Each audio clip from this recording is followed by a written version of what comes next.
Tu es en classe de terminale D ou première A, alors cette vidéo, elle est faite pour toi. Plusieurs personnes se posent la question de savoir si l'Afrique a véritablement une philosophie. Certains vont dire que oui, d'autres vont dire que non.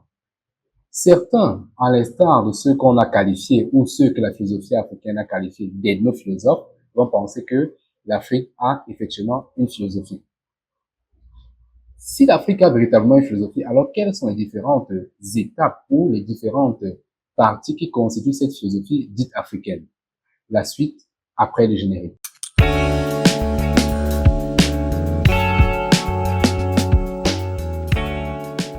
Bien, ce qu'il faut savoir, c'est que lorsqu'on parle de philosophie africaine, il y a trois choses qu'il faut retenir. Premièrement, nous avons la tendance ethnophilosophique, ensuite la tendance critique et enfin la tendance idéologique. D'abord, la tendance ethnophilosophique. Ce qu'il faut savoir, premièrement, c'est que concernant la tendance ethnophilosophique, c'est un concept qui a été justement forgé à partir de deux mots, à savoir ethnie et philosophie. Le but étant de réagir aux thèses ethnocentristes occidentales. Maintenant, c'est quoi une thèse ethnocentriste occidentale? S'il faut la présenter de manière, disons, simpliste, une thèse ethnocentriste occidentale, c'est une thèse justement qui vise à démontrer qu'en fait, tout le savoir, ou du moins le standard de tout ce qui existe doit être essentiellement occidental, essentiellement européen. Et ce standard-là exclut la possibilité aux autres peuples, fussent-ils africains ou pas, le droit à l'activité philosophique. Pour les ethnophilosophes, il existe effectivement une philosophie propre aux Africains. Donc, ce qu'il faut savoir, c'est que dans la tendance ethnophilosophique, on remet essentiellement à cause les théories ethnocentristes occidentales, affirmant ainsi que l'Afrique a effectivement une philosophie. Parmi les caractéristiques de la tendance, de cette tendance, on peut citer la réduction de la philosophie à la culture. Effectivement, dans la tendance ethnophilosophique, la philosophie est considérée comme étant la culture, c'est-à-dire un ensemble de mythes, de légendes, de contes et même des traditions que l'on présente ou que l'on brandit comme étant une philosophie. Dans la tendance ethno-philosophie, nous avons l'absence dans la critique des écrits philosophes. Parce que justement, et c'est ce que la tendance qui vient juste après celle-ci a déploré, c'est que dans cette tendance-ci, il y a une quasi-absence de l'activité critique justement qui fait le cœur même de la philosophie. Cette philosophie est une philosophie réactionnaire et militante. Pourquoi dit-on cela? Lorsqu'on parle d'une philosophie réactionnaire, c'est que dans la tendance ethno-philosophique, ce qui intéresse davantage les philosophes ici, c'est de montrer qu'en fait, l'Afrique aussi a une philosophie. Ils réagissent aux thèses ethnocentristes occidentales que nous avons évoquées plus haut. Elle est également une philosophie militante. Pourquoi? Parce que son objectif est de concevoir une philosophie propre à l'Afrique, philosophie qu'on pourrait qualifier de pensée africaine. Dans cette tendance également, on conçoit l'herméneutique comme étant la seule méthode pour accéder au savoir. L'herméneutique compris ici comme une science dont l'enjeu ou l'objectif est essentiellement d'interpréter des textes. Basé Julia Fouda, suivant cette logique, va dire la chose suivante. La philosophie nègre doit se transmettre à travers les âges comme un héritage à recevoir, à défendre et à incarner pour atteindre l'existence authentique. Qu'est-ce qu'on doit comprendre par là? Ce qu'il faut comprendre, c'est que la philosophie africaine, elle est essentiellement basée sur la culture. Et une culture, ce n'est pas une chose qui est censée changer. C'est une tradition. Elle doit rester immobile, elle doit rester stable. Ce qui fait qu'on comprend donc que la philosophie, telle que la conçoit justement les philosophes les ethnophilosophes, c'est celle-là qui doit être transmise comme étant un héritage. Nous passons maintenant à la tendance critique.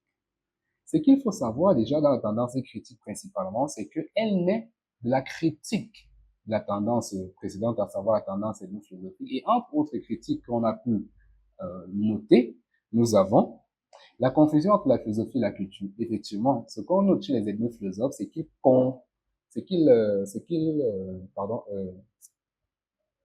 confondent la philosophie à la culture, alors qu'on le sait très bien, la philosophie ne saurait être la culture.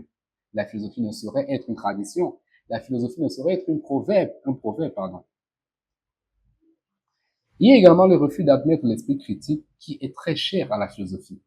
Parce qu'on le sait et nous avons vu pour les classes de première en classe de seconde A et pour la terminale D en classe de première scientifique. La philosophie, ou ce qui fait l'essence de la philosophie, c'est sa capacité à remettre en question, à critiquer l'information avant de l'admettre ou du moins avant de l'accepter. Par après, ce qu'on constate également, c'est que les œuvres philosophiques ne sont pas des œuvres apologétiques. Qu'est-ce que ça veut dire? Ce qu'on entend ici, c'est qu'une œuvre philosophique, elle n'est pas rédigée dans l'optique de défendre un point de vue. Parce que qu'est-ce qu'on voit dans la tendance ethno-philosophique, c'est que ils sont dans une logique de la philosophie du nous aussi. C'est-à-dire qu'ils veulent présenter une philosophie pour brandir aux Européens, aux Occidentaux, aux maîtres, qu'eux aussi ils ont la capacité de pouvoir s'initier à l'activité spéculative. Non, ça ne marche pas comme ça. La philosophie, elle ne s'inscrit pas dans ce registre-là. C'est la raison pour laquelle John Molley a pu dire il n'y a pas de philosophie dans les proverbes. La philosophie n'existe pas dans les proverbes, puisque justement la véritable philosophie, c'est la remise en question de ces proverbes, de cette tradition-là. Nous poursuivons donc avec la véritable nature de la philosophie concernant la tendance critique. Dans cette tendance, on voit que l'essence de la philosophie repose dans son caractère critique. La philosophie est avant tout discussion dialectique, nous l'avons dit en classe de seconde A et de premier scientifique. Ce qu'il faut retenir, c'est que la philosophie, pour être qualifiée de philosophie, elle doit d'abord se définir et même se présenter d'ores et déjà comme étant une activité qui met en avant ou qui met au premier plan la remise en question, la critique, le refus d'accepter toute information sans toutefois analyse, sans aucune analyse de cette information-là. Ensuite, ce qu'il faut comprendre, c'est que la philosophie est universelle. Au début de cette vidéo, nous avons réfléchi sur un sujet plutôt intéressant, à savoir les deux camps concernant l'existence ou non de la philosophie africaine. Lorsqu'on présente la philosophie comme étant une philosophie universelle, cela signifie que la philosophie, elle est propre à l'être humain. Et si on pourrait encore évoquer René Descartes, qui dit dans la méthode, et c'est même la première phrase du discours sur la méthode, le bon sens est la chose du monde la mieux partagée. Lorsqu'il présente le bon sens comme étant la chose du monde la mieux partagée, cela signifie que tous les êtres humains sont doués de raison. Et parce qu'ils sont doués de raison, ils ont donc la capacité de philosopher. Ils n'ont donc pas besoin de se présenter ou de se cacher sous une culture, sous une légende ou alors sur une tradition précise pour pouvoir accéder à l'activité philosophique.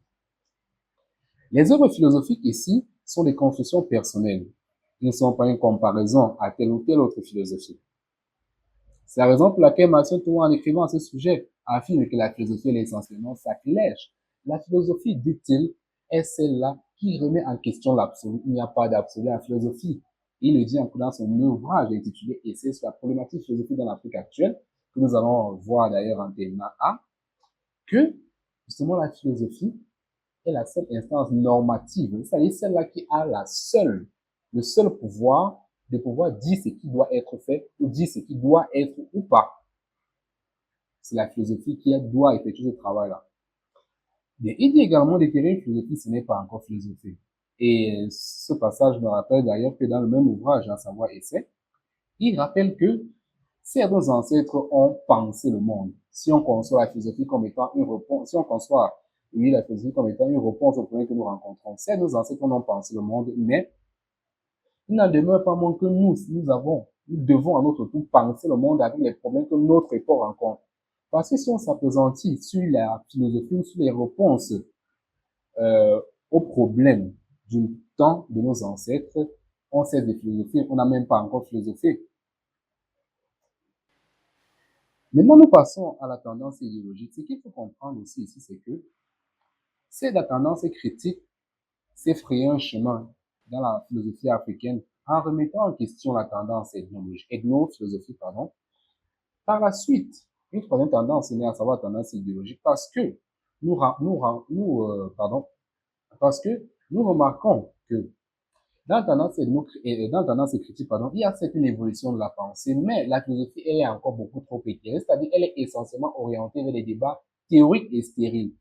Cette philosophie-là n'apporte aucun changement concret dans la société. C'est la raison pour laquelle des philosophes comme Kwame Nkrumah avec le conscientisme vont penser le développement de la société. Ils vont voir à la philosophie une discipline capable de bouleverser la société positivement, bien sûr. Bien, nous poursuivons. Dans la tendance idéologique, donc, ce qu'il faut comprendre, c'est que déjà, le mot idéologique a deux sens.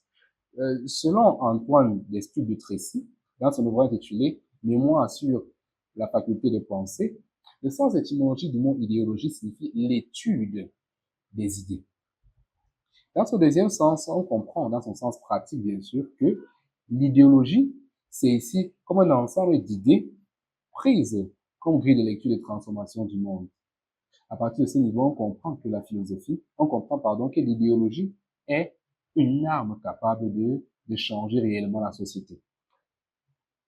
Dans cette même tendance, la philosophie, dans la tendance idéologique, est une critique des philosophies dites universitaires. Tout à l'heure, nous évoquions le fait que la philosophie, dans la tendance critique, est restée essentiellement dans les universités. Alors que pour qu'un changement soit réellement possible, on ne doit absolument pas rester dans les universités. La société n'est pas essentiellement des universités, nous devons descendre dans la société, dans la rue, pour pouvoir opérer des changements. Et c'est la raison pour laquelle, dans la tendance idéologique, la philosophie est comme une arme pour relever les challenges du continent africain. Challenges qui sont de trois ordres, à savoir la libération, l'unité, mais aussi le développement. Ensuite, et cette fois-ci, nous allons dans le consensus de Kwame Nkrumah, il évoque justement le fait que la théorie doit être associée à la pratique. La philosophie a certes pensé les problèmes du continent, mais elle ne doit pas se limiter là. Elle doit surtout voir comment cette pensée-là peut avoir des implications concrètes et réelles dans le changement des problèmes sociaux. C'est ici qu'on voit donc qu'il s'agit de penser, de passer d'une philosophie spéculative à une philosophie pragmatique, capable d'opérer de véritables changements en société. C'est aussi la raison pour laquelle Karl Marx le dit. Jusqu'ici, les philosophes n'ont fait qu'interpréter le monde. Il s'agit dès à présent de le changer. Il n'est plus temps de réfléchir. Il n'est plus temps de penser des théories et des concepts éthérés. Il est temps d'opérer des changements réels. Il est temps que la philosophie serve pour résoudre des problèmes propres aux Africains. Dans la tendance idéologique, ici, on va concevoir deux variantes. Premièrement, la variante politique. Ici, la philosophie aura comme son nom l'indique, une mission de libération et d'unification pour les Africains.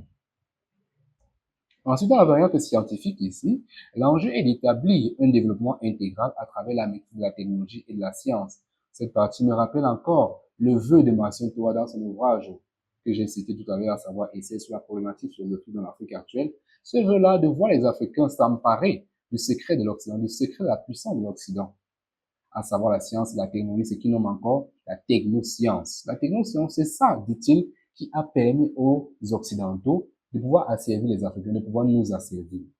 C'est la raison pour laquelle je recommande aux Africains de s'emparer de cette force-là, de ce pouvoir-là, pour eux aussi pouvoir soit inverser la tendance, soit opérer des changements réels dans leur cité. Merci d'avoir suivi cette vidéo de bout en bout. J'espère que dès à présent, la notion de philosophie africaine vous semble plus clarifiée. Si vous avez des questions, n'hésitez pas à les poser en commentaire. Nous y répondrons toujours.